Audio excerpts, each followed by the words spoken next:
Hello everybody, welcome to a new video. My name's Isha and today I'm going to be showing you my 2023 Goodreads Wrapped and then my 2024 TBR, which is basically just going to be all the books that I own, which I haven't read yet because I don't have that many books because I like to go to the library and stuff. We'll start with the Goodreads Wrapped.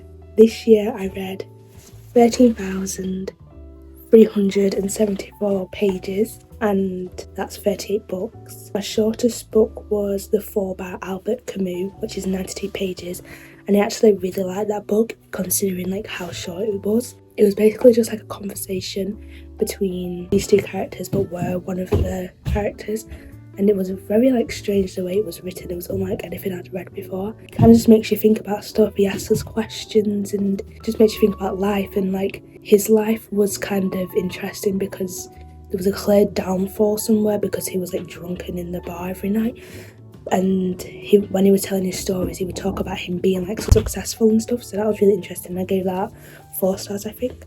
And then the longest book I read was the Mind F series by St. Abbey, which was 692 pages. I read this like right at the beginning of the year and here it is, so you can tell it's quite big, and it's actually 5 books in one, that's why it's so big. I really love this book. I gave it 5 stars, and it was an interesting like romance thriller. So there's this serial killer and then there's a FBI agent, and then it's like a romance between these two, but the FBI guy doesn't know that he is seeing the serial killer, and the way it's done, you're rooting for the couple because she's killing for a reason and a good reason, so you kind of like, so it's kind of like a morally kind of wrong book. You feel what you feel.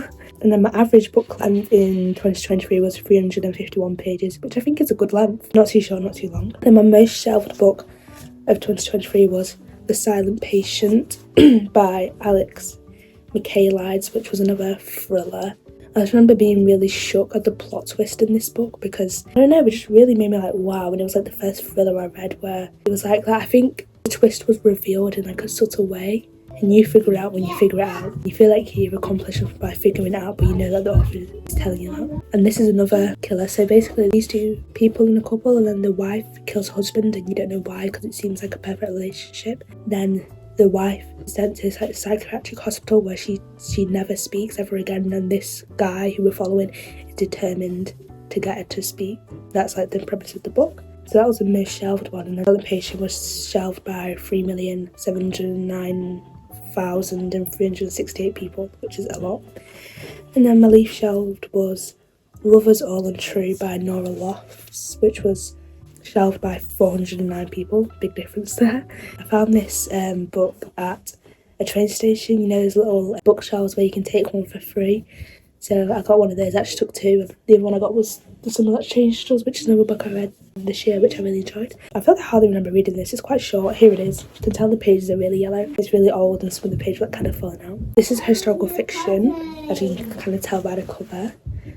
So this book is about, I think it's like the Victorian era, the daughter, but I think the family were quite upper class, because I think in the Victorian era you'll be able to tell if the family were poor, like in A Christmas Carol, like it's very obvious. So I think they were quite well off, yeah, and they had like a maid. So she feels quite trapped by like just society, being a woman in that society. The character we're following is like, she meets a guy and just kind of following what happens to her. It's quite interesting. It kind of reminds me of The Bell Jar by Sylvia Plath a little bit.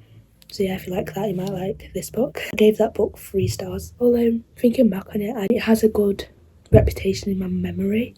So maybe it could be 4 stars. And I gave The Silent Patient 4 stars, which I don't think I'd said before. My average rating for 2023 was 3.8 stars, which I think is pretty average because I don't want it to be too high, because then I feel like I'm just giving every book I've read like 5 stars. We did that like when I first started reading. Just give like every book 5 stars because you don't really know your ratings, but I feel like I'm figuring out my ratings more. I feel like 3.8 is very good because some 3-star books I read, like I do like the 3-star books I read, like Lovers All Untrue, like I liked that book. Obviously 4 stars is like I loved the book, and then 5 stars is like this is like the greatest book I've ever read. So 3.8 is very good. The book that I read which has the highest rating on Goodreads was the Mind series again, which has an average rating of 4.63, which is, that's unbelievable. That's only 5 stars.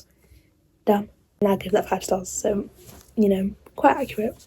My first review of the year was Eve Green by Susan Fletcher, and I just said, I love this book so much. I highlighted so many parts of it, and I've never heard of this book before I got it because I just got it from the library at college, and I gave it 5 stars. I just loved it so much. I don't know why.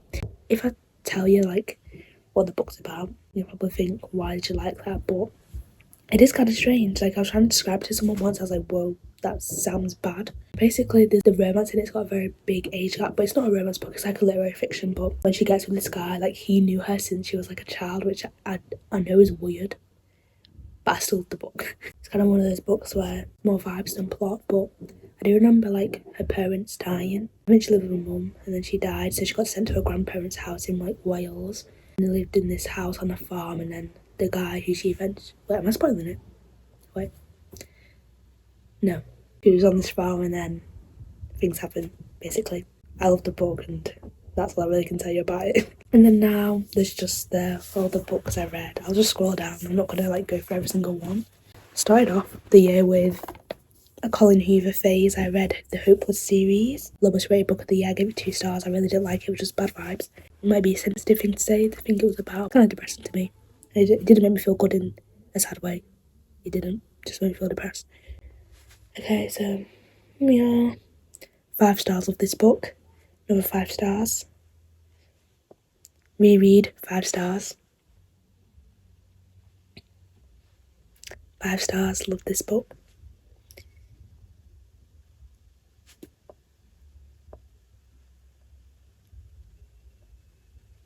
Yeah, there we are. Then I'm going to go on to my 2024 TBR. And I'm currently reading The Secret History by Donna Tartt, and I'm like 70-something% through.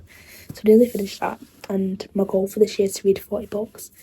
And I read 38 last year, so I feel like I definitely can do it. But I don't want to set like a really big goal because I don't really need to read that much. Like I said before, my 2024 TBR is just going to be all the books I own, which is basically just like the books I got for Christmas, because I don't own that many books. And I like to go to the library, my college library, my local library, just to browse the books, so I just kind of spontaneously pick from that. So I don't really know what I'll be reading this year, but these are books that I probably will be reading. So obviously, current read, really enjoyed it so far, but I feel like I preferred the start of it to now, which is like near the end of it. And start, I just thought it was really nice, like the school setting and like the Greek and stuff, which I feel like it's kind of gone a bit off. So now I'm more into like the main plot of it. First book on my TBR for 2024. Actually, these are in no order because I'll just read them whenever I want to read them. But I've got The Diary of a Young Girl by Anne Frank, which is the only non-fiction. And also this is The Diary of Anne Frank, so that's really interesting book to read. I'm really excited to read this. Then I've got All the Light We Cannot See by Anthony Doadua. I said that in my Christmas haul. I didn't really know how to pronounce the last name, but obviously this has just been made into a Netflix series, so I'm really excited to read this and then watch the series. Speaking of series, I recently got Apple TV. And I'm so excited because I'm going to take and watch Lessons in Chemistry, which, like I said before, that was a 5-star read of the year. I love that book. I'm so excited to watch the series, and I've heard good things about the series too, so I'm so excited to start watching that, and maybe I'll even start watching it today. I don't know. Yesterday I found out that Conversations with Friends is also a series on BBC, which I don't know how I didn't know that, but I read that last year too, and loved it so much. I'm really excited to read that, and obviously when I finish this I can watch this series. And then another book on my 2024 TBR, I found out yesterday from a friend that is actually a series on Netflix too, so I'll get to that later. This I'm excited to read. It's a historical fiction, I think it's a war book. I'll read the blurb.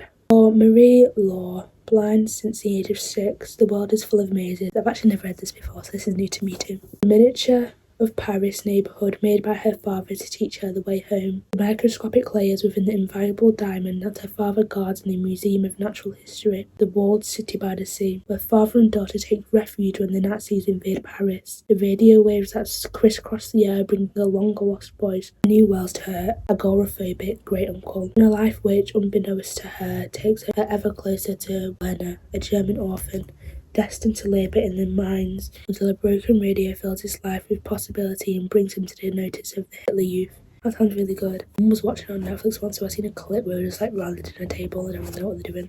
And then some Nazis came in and was like, who's been listening to the radio? I don't remember, but that kind of reminded me of The Nightingale, which I read last year, 5 stars. It's another World War II novel set in Paris, which I really loved, obviously. This book I didn't actually get for Christmas. I got it from Waterstones when I went shopping from time, and Anna got it me. Young Mungo by Douglas Stewart, and yeah, the cover's crazy.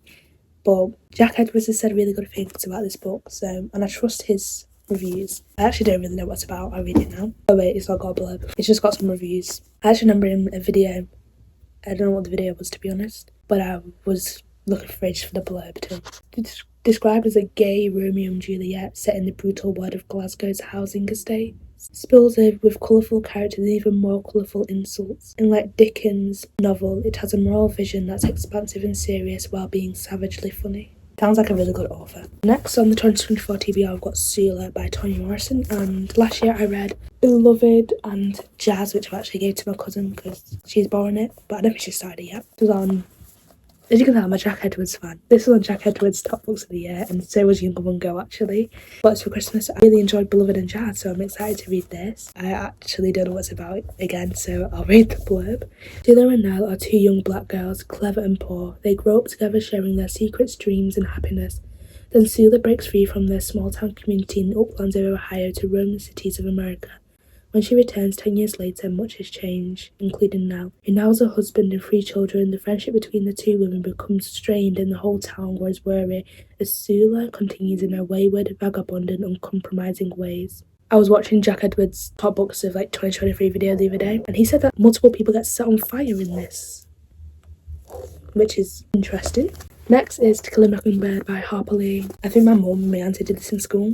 Definitely a classic. I'll read the blurb because again, don't know what it's about, because I never read blurbs. I like to go into books just completely blind and being completely surprised about what it's about, but I'll read it for you. A lawyer's advice to his children as he defends the real Mockingbird of Harper Lee's classic novel, a black man charged with the rape of a white girl.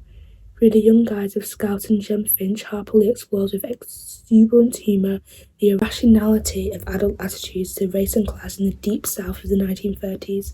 The conscience of a town steeped in prejudice, violence and hypocrisy is pricked by the stamina of one man's struggle for justice. But the weight of his story will only tolerate so much. Whoa, that sounds like a lot. Historical fiction, which I love. Sounds very, very interesting and kind of sad too. Next, I've got The Stranger by Harlan Coben, and this is the book I was on about before, which I found out yesterday from a friend that this is a Netflix series. Just made me more excited to read this. This is actually the only book I've never really heard of from the TBR. But I have read the blurb for this because I never heard of it, and it did sound interesting. It's a thriller, and I'll read you the blurb. Adam Price has a lot to lose: a comfortable marriage to a beautiful woman, 2 wonderful sons, and all the trappings of the American dream, a big house, a good job, a perfect life. But when he meets a stranger in a bar and he learns a devastating secret about his wife, with the mirage of perfection shattered, Adam finds himself caught up in something far darker than he realised, and if he doesn't make the right move, the conspiracy he's stumbled into will not only ruin lives, it will end them. Ooh, sounds scary. And finally, on the TBR, and probably will be the final book I read, Anna Karenina by Leo Tolstoy. Very big book. This will probably be the biggest book I read in 2024 if I do read it. I really hope I do read it. Obviously, this is a well-known book too. I love the cover. How beautiful the cover is. Never read any Tolstoy before, so this will be a first. Which is exciting, I guess. I said in my what I've got for Christmas home, this book came with this train ticket from 2002, before I was born in it, which adds to the history. So I don't really know what this is about either. I think I did read the blurb maybe, but I'll read it for you. Anna Karenina is one of the most loved and memorable heroines of literature. Her overwhelming charm dominates a novel of unparalleled richness and density. Tolstoy considered this book to be his first real attempt at a novel form, and it addresses the very nature of society at all levels, of destiny, death, human relationships, and the irreconcilable, I don't know if I said that right, contradictions of existence. It ends tragically, and there is much that evokes despair, yet set beside this is an abounding, showing life's many ephemeral pleasures and a profusion of comic relief. That sounds beautiful. That sounds like you can learn a lot from it. And it sounds sad at the same time. It sounds like a range of emotions, which I think you'll definitely be able to experience over all these pages. I'm excited to read this. I definitely feel dead clever after I've read this. The next day, but I realised I forgot to include the whole of the Anne of Green Gables series, which I got for Christmas, which I'm so excited to read. I don't know how I forgot it, but it's got 1, 2, 3, 4, 5, 6, 7, 8 books, and I've watched the show. I love the show so much, and I just think these will be such good books. That's on my 2024 TBR too. I think there's actually 9 books, but there's 8 in here. That's my Goodreads Wrapped 2023 and my TBR for 2024. So thank you so much for watching. Happy New Year. It's the 1st of January today. I really hope you enjoyed this video. Hope I'll see you next time.